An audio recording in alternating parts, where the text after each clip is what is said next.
My name is Sophia. I'm 19, a university student with blonde hair, blue eyes, and glasses that often make me feel like a bookish outsider. Life has rarely been kind. For as long as I can remember, I've carried the weight of bullying, rejection, and the hollow ache of being unwanted. At school, no one speaks to me unless it's to mock me. At home, my only companions are my textbooks and the silence of my room.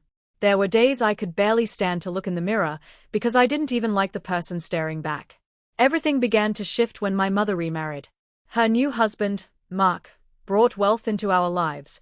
Suddenly the house gleamed with expensive furniture, shopping trips became routine, and vacations felt like something out of glossy magazines. I never really understood what business he was involved in, but the evidence of his money was everywhere. The first day he visited, I stood beside my mother to welcome him. When his eyes found mine, I felt something I hadn't expected. Uneasy, yet strangely noticed.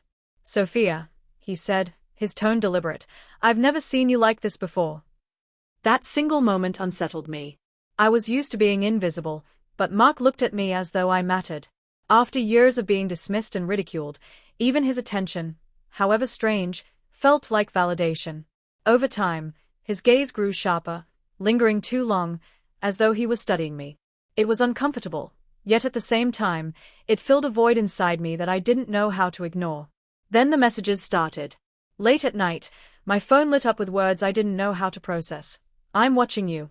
You're beautiful, Sophia." Each text unsettled me, but a part of me held onto them tightly. In a world where no one cared if I existed, even the wrong kind of attention became something I craved. His presence in my life deepened. Those messages became both a secret comfort and a reminder that someone was thinking about me. I told myself it was dangerous, but I still reread them again and again, caught between fear and the thrill of being wanted. Was this what love felt like, or was it simply the only version of it I'd ever been offered? It didn't stop with words. Mark began touching me, at first in passing, then with unmistakable intent. I told him it wasn't right, but my voice faltered, weak with uncertainty. He wasn't my father by blood, and I had never known what genuine affection was supposed to be. His hands frightened me, yet they also soothed the loneliness I carried. That contradiction tore me apart. Could something so wrong still feel like safety? Slowly, I began to measure my worth through his eyes. Every glance, every stolen moment, left me both alive and lost. I fought with myself, one part disgusted, the other drawn in. Was I giving in or merely surviving? I couldn't tell anymore. Despite my doubts, I waited for his texts. I stopped pushing his hands away. I told myself this was my escape from the torment at school. At least at home, someone wanted me. But what kind of acceptance was it really? One day, I asked him quietly, "Why me?" His answer was short, almost casual, "Because I want you." Those words struck me like a blow. They were intoxicating, terrifying, and binding all at once. To be desired felt new, but it also felt wrong. Still, it tethered me to him even tighter. The more time I spent with Mark, the deeper I sank. I stopped seeing him only as someone manipulative.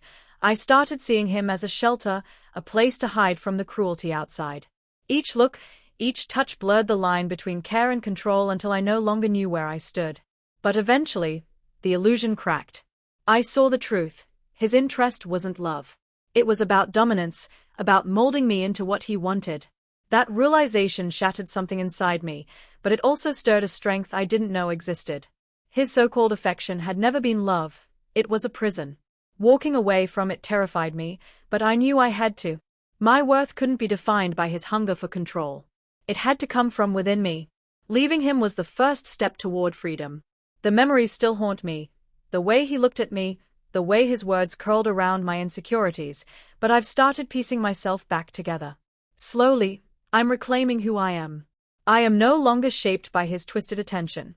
The path has been painful, but in choosing myself over him, I discovered a strength more powerful than his grasp.